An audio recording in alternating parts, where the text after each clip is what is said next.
Hey, what's up? It's Deke, RelaxShacks.com at Tiny House Summer Camp 5. We are having one next year in 2018, so make note.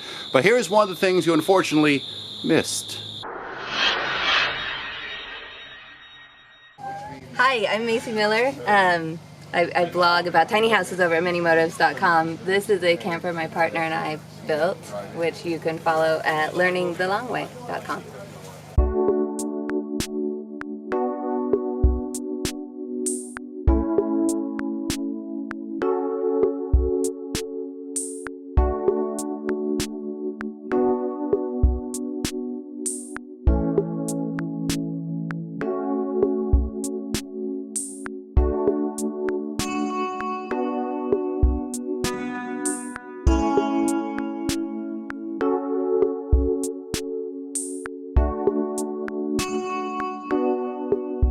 I'll give you a little tour around about this front side here, I suppose. We have an awning that's a push-button awning, so no setup, which is great. We've got a built-in table on the outside, so this folds down, and I've got a little Coleman cooktop so that I don't heat up the inside of the house. We've got a pull-out dog tray. It's just on drawer casters where our dog eats his food, drinks his water. Also on the outside, we've got a couple porthole bubble windows, the pet peak windows. That's the kids' bunk beds, so they can play in there. And then up in the side, you'll see a retractable clothesline that we tie out to our awning. Oh yeah, clothes dryer. Those are so old school. I love those. I know, I love you don't it, see those anymore. It's awesome. Yeah. Which for the laundry we use our Wonder Wash, which I have sitting out here just so people can mess around with. But we keep it in our shower when it's not in use. Okay. Hey, buddy. How do you like the Wonder Wash, honestly? It works well. Drying, you know, when you're traveling a lot, you need a significant amount of time to dry the clothes, and so we use it occasionally. It's nice to have in a pinch. We didn't drop it off when we had the opportunity, but we do. We have a family of 4 in here, so we go to laundromats often. How has that been? You've been on the road, family of 4. We've been on the road for 5 months in 84 square feet. With a giant dog. With a 130-pound dog. You still seem to be a happy family somehow. We've learned to communicate well. Yeah. I'm going out, James. I needed time. No, so we use all of our space. We have our car. We both work on the road, so our car is our office. That's our kid-free zone when we're parked. Oh, okay. If we're sitting in the car, don't mess with mom or dad. And then we do have some storage for, you know, what do we have up top? We've got a rug that we put out and a couple camp chairs and stuff. But pretty much what you see in here is what you get. Like, this is all we have and it's all we use, which works out pretty well. So I want to show James for a second. James, just wave to the fine folks out there. We rarely see him in these videos. I know, and I feel bad about that. You're welcome to do this, James. So up front here, we've got this big front window, super awesome from the inside, lots of light, lots of views. It's a perfect size, cool? I love it. But we don't want a rock going through it, so we built a rock guard, obviously, that goes over the top. And then we have our propane, which we've refilled it. It's been 5 months, and we filled up twice, one of them twice. It's crazy. Which we run all of our hot waters on demand. Our stovetop, our refrigerator, and our heater is all propane. Okay.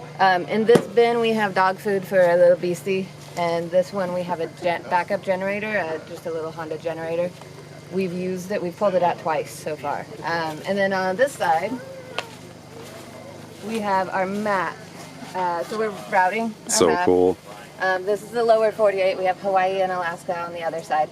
The green spots are national parks and monuments. The yellow spots are other stops we've made. And then we don't have any onboard water storage tanks. We didn't want the weight in there because we're pretty limited on weight capacity. But we can also throw these in our car, unhitch, and go grab water and come back. So it's really handy, and then we just use them directly. A lot of people will use these to refill their onboard tanks, and we just cut out the middleman. Our whole family can bathe and shower on one of these, and wash dishes. Wow. It's amazing. But it's kind of a fun little game. We've also set it up so if we have hookups, we can hook to city water here. We hook to these on the lower one. It's just the bends. Drainage, usually on the ground. Initially we were going to drain into one of those, but we have no black water. So we just drain it, usually right on the ground. We have electrical hookups if there's a plug-in. We have this one running to the generator because we ran it yesterday. That generator is fairly quiet. It's the Honda, what is it? 2000. Yeah, Honda 2000.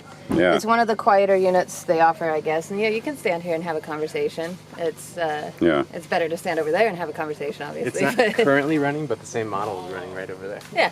Yeah, it's not screaming in the background. So then, we come around the backside. We have our little bumpers. Pool noodles were a really convenient thing to bring. We've used them so many times, and Did you hit your head on those a couple times first? Yeah. But I like gave them so much crap because I was like, we're taking pool noodles, all of this stuff, and we have to allot space for pool noodles. We've used them so many times. So this is a removable 100-watt solar panel. We use it to charge. Just have a one battery, which you should talk about. What size is it? How many amp hours? I believe it's 80 amp hours. It's just a deep cycle marine battery. Okay. We decided to kind of start simple and inexpensive to see how everything worked, and then we might upgrade the batteries in the future. But we also have some external 54 amp hour battery packs that they're lithium ion that you can plug into a wall. If we run out of batteries, we can find a Starbucks and go sit at a table. And Socking it to Starbucks, the big corporate man. Yeah, no. We spend money on coffee. I think they're still making money off of it. Yeah, I'm sure. But we have a little removable basketball net for the kids. Oh, yeah. We suction cup all over this thing so far and just hang it up for them to play with. And then we can go inside. Yeah, let's check out the interior. Be easier to hear too. I love your door first, right here, that you said you made. Yeah, that's just some one-bys I put together with.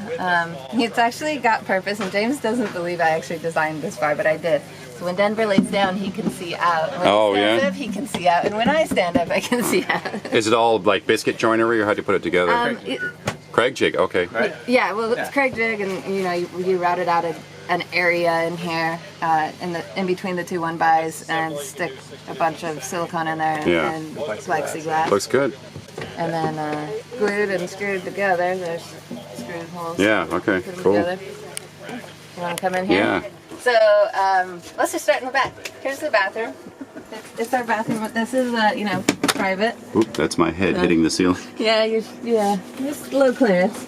Oh, okay. We have our broom around the corner here too, but just a divider curtain. Wow. And then we have a shower back here in the corner. Oh, really? We store things in on the road, but I mean it's not luxurious by any means, but it gets the job done, and it's nice to be clean. And then we have our water heater, which is really hard for you to see probably. We have on-demand water heater right around the corner here, which is for our sink. I'm trying to crane around and use the mirror to show it. Huh? Somewhere around there. There it is. But on-demand hot water heater for showers and the kitchen sink. We just have the He-Manure toilet. And I built in a step for the kids because we've got two potty trainers. Oh, that's cute. Yeah, and I really we have a sparkle toilet, and I really wanted the seat, but I need the toddler seat. It's like the disco crapper. Yeah, it's rainbow glitter. Let's see, we have a medicine cabinet, which the medicine cabinet I learned in the tiny house. You really should have a space for this because I kind of nixed it and then later added it in. So we can actually fit quite a bit in the medicine cabinet. It works really well. These are the bunk beds for the kids, and they'll actually extend. You can just unplug these little latches and pull it out, and they'll fit an adult. Oh, wow. With a new mat and everything on them. But for the purposes of this trip, this little, 4 square feet was important space.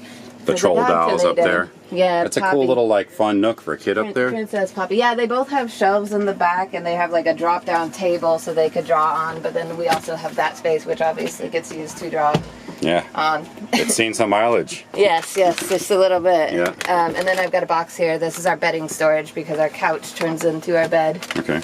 What you need, sweetie?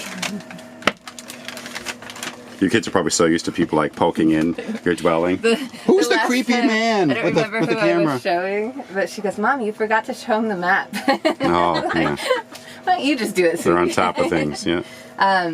So here's the kitchen, which I do cook all of our food in here. Basically, we don't go out to eat very often. We do, obviously, but this is all food storage up here. Super, packed and not great looking because it shifts around on the road anyways.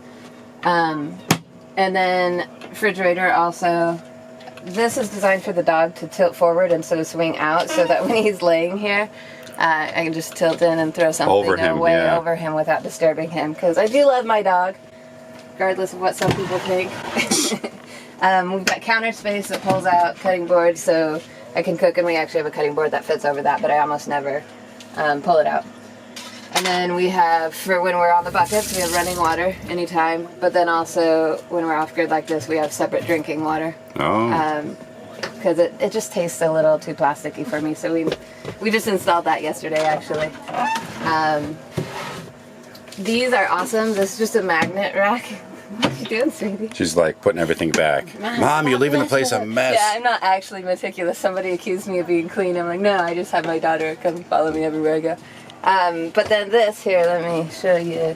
This is our dining table. When we need it, it just folds off. Yeah. And legs pop out. Well, that hides pretty cleverly. It's like fits right in there. I know, and it's been 5 months, and it still fits right in there. Wow, so I'm that's stoked cool. about it. A little hasp on for it. sure that would just fall apart. This tilts up. This is kind of our charging hub. This is where we put our laptops out of reach from the kids. And then we charge it, and we can keep track of our solar and everything in there. And then when we go on the road, we just pop it up, lock it closed, and it just lines up with the rest of the counter there. This is a propane heater. We have turned on twice, I think, now. Works really well. It actually came right out of the tiny house. That's the External one vented? No? It's not vented at all, but so when we use it, these windows are open. You just shift them, so you're getting lots of oxygen draw in here. And it will outdo these windows, so we always keep it on low. Here's your little sleep space here that folds out. Yeah. So yeah, this bed pulls. You just pull these two handles, pulls straight out. What is all this in? Just suitcases? Yeah. So we each get one suitcase. That's all of our clothing for the road. Wow. We're capsule wardrobe professionals now. I did it that way, so if there's an emergency at home, we can hop on an airplane and fly back. Oh. And smart. we don't have to like pack extra stuff, you know. Our tablet. We have a TV because you know we're living in this. We're not just camping in it. But it's a tablet. It's an 18-inch tablet that we can just take off the wall and again take into Starbucks and download a movie. We use our internet too. Yeah. We do have a Verizon MiFi that we work from, and so it dictates where we park often because we need the internet. But what's been the most like designing this, building it? Because I mean, there's a lot of curves to this thing, and you built it from scratch. But even that, and dwelling in it, would have been the most difficult things, being in such a small space. Yes. I don't know. I don't think the space has ever been a concern for us coming from the tiny house. You know, we had a family of 4 and 196 square feet prior to this, and I wasn't concerned at all about the space. This in a lot of ways works a lot better than our tiny house did. It's really surprising. We split it up. I wasn't... Careful, my dog also. Can you play kitty cat doctor with her? Go follow Dad. Kids are adorable. Sassy too. Cool. I did the systems once with the tiny house, and I frankly was not interested in learning it all again, and so we were able to split this up really well because James did all the system design, and so he can talk much more in depth about how we did the electrical and how we're on-grid, off-grid, and how it interlocks together because it's interesting. And then he also did the plumbing and gas work, and I did kind of the furniture design and whatnot, which was a fun project. I'm a project person, and then we were itching for another one. But it was, so the original camper was a 1966 Aloha travel trailer, and we were just gonna kind of rehab it, and then we started pulling it apart, and it was just totally rotted out. So we ended up taking it all the way down to a flatbed. We saved the walls as a template so that we could, I'll get you more, Bubba, hold on, so that we could use the shape, and that helped us reuse the VIN number, and it just made registration a lot easier. Oh, I got you. We still looked like an Aloha. The guy asked us, hold tight, just a minute. This interview's taking too long, Mom. I need water, woman. Okay, here you go, Jim. I asked the guy, I said, what do we need to do to rehab this? And he's like, well, does it still look like an Aloha? And I said, yeah. It's new, though. And he's like, what? Aloha to me. So we just rolled straight through and we just registered it, which made it convenient. Okay. But, excellent. If people want to find out more about what you're doing, the site again? The site for this adventure is learningthelongway.com. And we just kind of blog about where we've been and where we're going and what we saw and how it might, if you're interested in doing something like this, tips that we've learned kind of along the way that might help you a little quicker than we had to learn them. Yeah, you can learn a lot through YouTube these days and sites and blogs and such. Yeah. Macy also runs a very little known board online called Tiny House People, which I think is the biggest one out there. No, it's not. It's I've not? been passed, and I'm so grateful for that. Oh. You just get so much spam if you're the biggest one out there. Oh, It okay. got a lot easier once I got passed. Yeah. It's tough being on the top, eh? No. So I hear. Macy, thank you once again. Thank you. And perhaps if we put this up, maybe once in a while we can peek in on it and answer a couple of questions. Totally. Yeah, of course. All right, I'll hey, just do thank you. that. I lurk. Macy Miller once again here at Tiny House Summer Camp 5 in the deep woods of Vermont. Whoop whoop. It's pretty here. Yeah. Banjo music in the background.